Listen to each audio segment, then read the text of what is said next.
Hey guys, this is Arun, And this is Abby. and welcome back to a brand new episode of Fill Your Pockets. Today's episode will be Tuesday, August the 17th. Quick recap of yesterday. We had two plays for yesterday. We had a parlay bet and a straight bet. Parlay bet hit. San Francisco Giants won, and the Cincinnati Reds won. The one play that we lost a straight bet, Oakland A's. So for yesterday, we went 1-1. We split the two plays for the season, 17-11. Not doing too bad, not doing too good, but hey, we're still making money. We're still above that 500 mark. So as long as we're above that mark, I'm happy.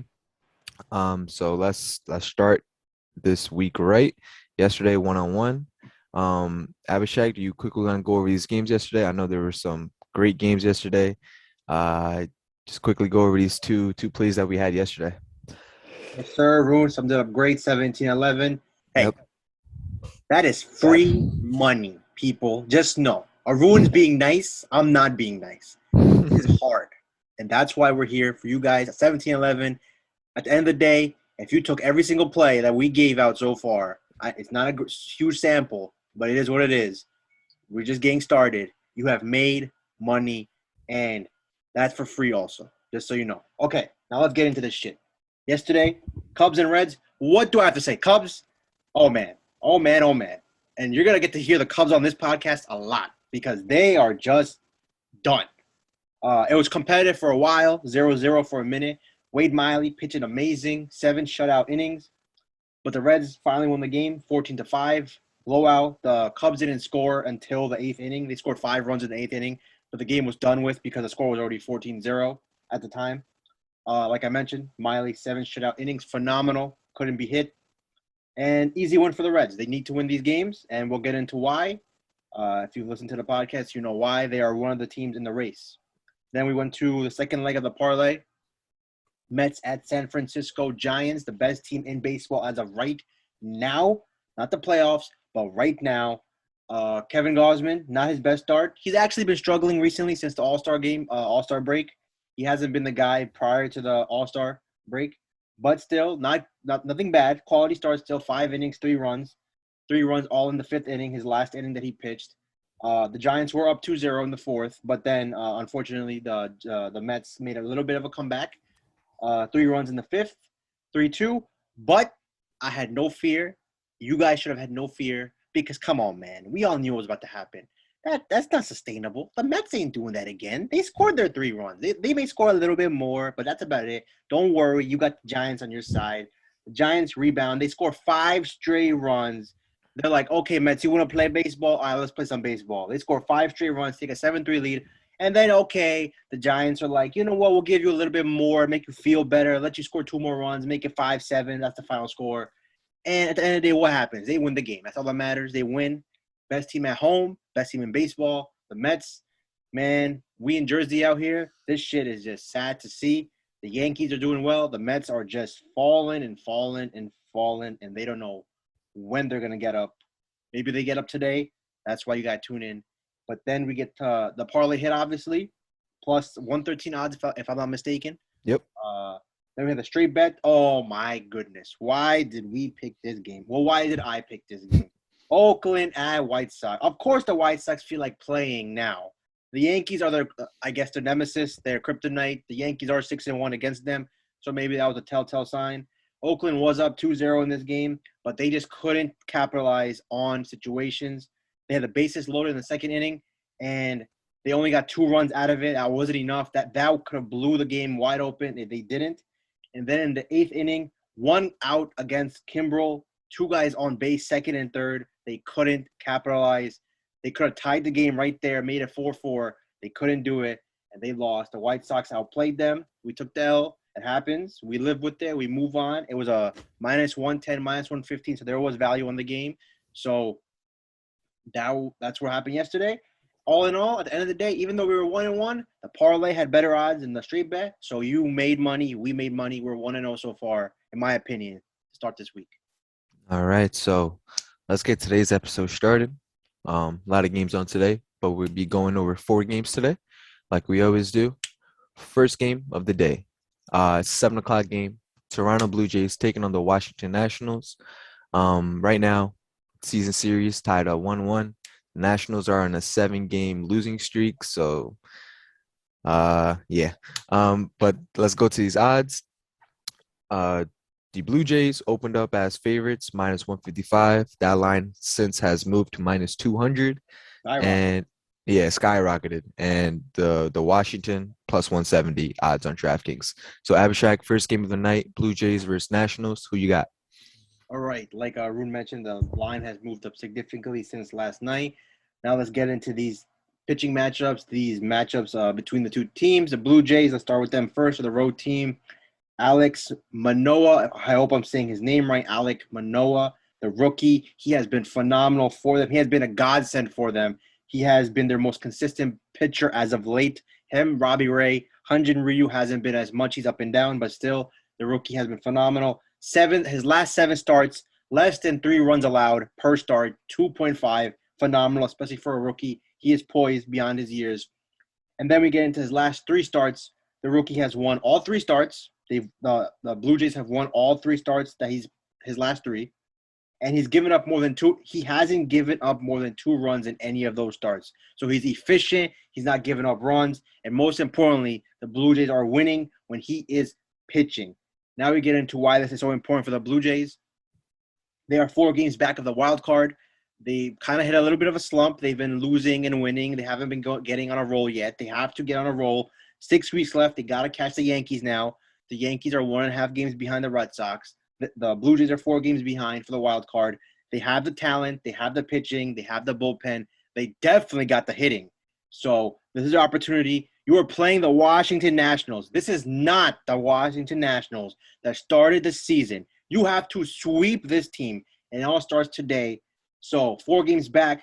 All of these games have to be won versus inferior foes. And that's exactly what the Blue Jays have to handle. We get into the Nationals now. Bro, 1-9 in the last 10 games. That one game they won off of a miracle in the 9th inning. So they could easily be 0-10 and whatever else. This team is no longer the Washington Nationals. They're whatever, a bunch of misfits put together. They lost 7 straight. Eric Fetty's pitching for them today. He's been struggling. 6.2 ERA in his last 7 starts. That is awful. He would probably not even be pitching for a quality team right now. But the Washington Nationals have no other choice. They traded Scherzer. Strasburg's injured. Joe Ross is injured. They got nothing left. Eric Fetty's pitching for them. He has been up and down the whole season, and he doesn't even pitch deep into the games. He doesn't go past 5 innings in most of his starts, if not 4 innings, and he's conceded 3 to 5 runs on average. And the bullpen is trash. So I can't give you a positive for the Nationals. I can give you multiple positives for the Blue Jays. -200. The line was at -150. If you got it at 150, then you were a better man than me. You were blessed. But -200, don't worry. Don't worry. Run line, parlay, we find ways. And that's what we do here. But the Blue Jays are clearly the team that's going to win this game today. Well said, Abhishek. All right, let's move on to the second game. So for the second game, we got Abhishek's 2 favorite teams, the Chicago Cubs and the team that makes him a lot of money, the Reds, Cincinnati Reds. So right now, season series 10-4. Cincinnati leads the way in the season series. Right now, the odds haven't been fully out yet, but you could get them. You could get the Cubs at plus value, +195, and obviously the Reds will be the favorites, -240. The odds aren't fully out yet for all the sports bookies, but Wait, Arun, I think you're looking at tomorrow's line. am I 18th? Yeah, you're looking at tomorrow's line. Today's the 17th. Okay. No, yeah, okay. I got the odds up now. Okay. Yeah, So yeah, -165. -165. once is it 165? Okay, because on Yeah. my screen I see 164. Okay. Okay, never mind. Okay, 165 on DraftKings, and the Chicago Cubs are +145, right? Yeah, there you go. So There you go. yeah, so Abhishai, who you got for this game, man? Your 2 Oh, favorite man, Cubs teams. fans, don't hurt me. I'm sorry. It's 12 going to get game losing better. streak. It's going to get better eventually. I don't know. I feel bad for the team that's going to lose to this team, and that losing streak is going to go away because this is sad. This is so sad. Yesterday, they were actually competitive for a little bit, and then all hell broke loose. Joey Votto, man, he is fountain of youth. Whatever he drinking, whatever secret sauce he got, please give it to me. 37, looking like 27. He had his 2,000th hit yesterday. It was a great moment for him. The Cubs fans cheered for him. phenomenal accomplishment. One of the best Cincinnati Reds players of all time. Man, 14-5 yesterday. The Cubs just don't got it. They don't got any positives, really. They're a mess. Lost 12 straight, as I mentioned. They're not even competing. Hendricks, who's pitching for them today, is their only pitcher that's actually quality. But when you get into the numbers against the Cincinnati Reds, he has been awful, especially in his last 5 starts. He's given up, on average, a 9.2 ERA. He's giving up nearly 10 runs in the innings that he's pitching. He has been awful against him. The last time he pitched against him this year, he gave up 5 runs at home. He's going on the road. He does not have the offensive support that he would have had maybe a month ago because of all the trades that happened. Now we get into the Reds. They're only 1.5 games behind the Padres. The Padres, yesterday, if you guys remember on the podcast, we said the Rockies, first 5 innings, they hit. Obviously, we didn't put that on the IG page, but we still went over the game. Obviously, we didn't trust the bullpen yesterday, and we were right about that because the Padres caught up 5-5 in 9th inning, but the Rockies did win the game, and that helped the Reds out immensely because now the Reds can smell the playoffs. There are 1.5 games. That is nothing. That's 2 games behind the Padres for that wild card spot. They are competing for something. They have something to chase. Now we get into the pitching matchup for the Reds. Gutierrez, their rookie, he has been phenomenal. He's had one awful start against the Mets at home. That was a very bad start for him. But besides that, he has been lights out. 6 out of 7 starts. He hasn't given up more than 2 runs in any of those games. His last 4 starts, they've won. The Cincinnati Reds have won all 4 starts. And he's not pitching 4 innings, 5 innings. He's going deep into games. He's going 6 innings at least. He's gone 6 innings in his last 3 games minimum, and he hasn't allowed more than 1 run. So, and he's pitched against the Cubs twice this year. And his ERA is a little bit under 3, 2.25 from what I remember. So he's pitched against the Cubs. He's familiar against the Cubs. He's a young pitcher, but he's played well against them when they actually had their good players. So, bro, minus 160, that is amazing. Run line, I think, is minus 115, minus 120. We may be even looking at that because these bad teams, it's clear as day who the bad teams are now. The Cubs, the Nationals, the Orioles, the Arizona Diamondbacks, the Pirates. So when you clearly can find out a weakness, you have to capitalize on it. You're not always going to do it because they're also professionals. But regardless, when you see a mismatch, you have to capitalize. And right now, the Reds minus 160, that is amazing in my opinion. Tomorrow, as Arun mentioned, he's the lines for tomorrow minus 240. See, that's when it gets crazy. But for today, minus 160, man, that is amazing odds for the Reds. All right, so like usual, we're leaning towards the Reds. Moving on to the third game of the day, 9 o'clock game, 9:40 Eastern Time game. We got the Philadelphia Phillies taking on the Arizona Diamondbacks. First of the 7-game series between these two teams. The odds aren't out yet because I believe Arizona hasn't announced their pitcher yet. Yep. It's Arizona? Yeah. So right now, DraftKings has the Philadelphia Phillies favorites minus 120. The Diamondbacks plus 100. Abhishek, the third game of our night, Phillies versus Diamondbacks. Who you got? The value play of the day, minus 120, that is absolutely nothing. I think the only reason why this line is so small is because we don't know who's pitching for Arizona. It's not going to be Bumgarner. It's not going to be Gallen. It's not going to be Merrill Kelly because he is on the COVID list. It's not going to be the guy Gilbert, who was phenomenal the other day with the no-hitter. And it's not going to be, I think, one more guy they have. It could be Caleb Smith, maybe. I think it'll probably be him. But regardless, it's likely going to be a bullpen game. But that's probably why the line is so small. But for the Phillies, also, they're fighting for a division title. They're in the race. They're right there with the Braves. They're 1.5 games behind the Braves. So the division, just like the Reds, it's there. These playoff spots mean so much, especially if it's a division spot, because that means you get to play at home and you get to play a series, not just one game. The Phillies are fighting. They've brought themselves back from the dead.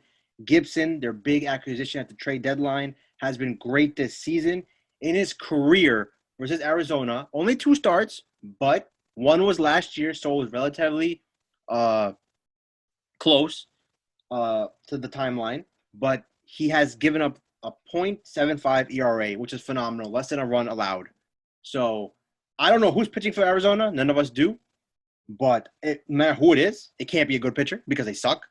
And besides that, even if they do, whoever they start, it'll likely be a minor leaguer. They may call somebody up, or it'll be a bullpen game, and their bullpen sucks also. So once again, -120, you got to be kidding me. That's amazing odds. Straight play, easy play, in my opinion, as of right now. The odds are probably going to skyrocket once you find out who's pitching for them. So if you can get this line as soon as possible, -120 is amazing. Phillies all fucking day. I like that. I like that. All right, so let's preview this last game of the day. They actually played yesterday, and so it's the New York Mets taking on the San Francisco Giants. Like I said, they played yesterday, and the Giants came out with the dub. It's a 9:45 Eastern Time game. Right now, the odds are looking like the Mets are underdogs +135, and San Francisco is obviously the favorites -155. So Abhishek, last game of the night. Who you got, man? Oh my God, the Mets just want to get the fuck out of the month of August. August has done them dirty. They are 4-11 in August, and 3 of those wins came against the Washington Nationals, one of the most trash teams in baseball as of right now because of all the trades they made and all the moves they made. The Mets, man. This schedule is so bad for them. They just played the Dodgers. They got swept by the Dodgers. Now they're playing at San Francisco. After this, they got to go back to the Dodgers, and then San Francisco comes to their crib. This is so bad for them. They were leading this division by a mile a month ago. They were up 5 games, if I'm not mistaken, which was not a big lead, but it was a decent lead. But all the injuries, and now they're 3 games back of the division. I don't see this any way. This team, unless DeGrom miraculously comes back, Javier Baez has to come back. Francisco Lindor, the $300 million man, got to come back. Man, they got to catch fire because right now this is a Titanic. It's sinking big time, and all the Mets players are on the Titanic right now. Lost 4 straight. Stroman is pitching for them. He has been solid, not great, but solid for them. They're 2-5 though in his last 7 starts, which is why I said it's not great. They won his last start against the Nationals, which means nothing in my opinion at home. In his last 7 starts, 3.23 ERA, solid, nothing great, nothing bad, solid. But yesterday the bullpen for the Mets was used heavily. Miguel Castro, he was cruising, and then Chris Bryant dogged his ass straight up, fastball, sinker. He hit that shit out, 2-run home run, and the Giants took the lead back. He pitched, I think, 25 plus pitches, so he probably won't pitch today. Trevor May, he was awful yesterday also. Seth Lugo didn't pitch that much, so he may be available tonight. Aaron Loop didn't pitch that much, so their best reliever, he may be available. Edwin Diaz, obviously. But regardless, some of their pieces will be missing because of usage from yesterday. Now we get into the Giants. Man, oh man, who saw this coming? The Giants are just rolling. Every single player that they have, role player, star, superstar, they're all having career years. I've never seen this. Obviously, I'm 25. I'm not 45. I'm not 55. So I'm not saying like, yo, I'm a historian of the game, which I'm not. But to see so many players, even later on into their 30s, having all career years together is amazing to watch. The Giants, like 8-2 in their last 10, 41-18 at home. Them and the Rockies, the best home teams in baseball, continue to dominate. This is the best season based off of where we are right now the Giants have had since 2003, 18 years ago. I was 7 years old the last time. Arun was probably 6 also, 6, 7. So it's been a long time since the Giants have had this type of regular season success.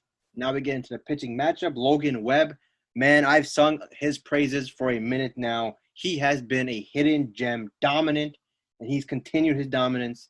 1.75 ERA in his last 7 games. He's basically unhittable as of right now. They've won 3 of the last 4 starts in which he has pitched and started in, and he's gone 6+ innings in 4 straight starts. So he is pitching deep into games.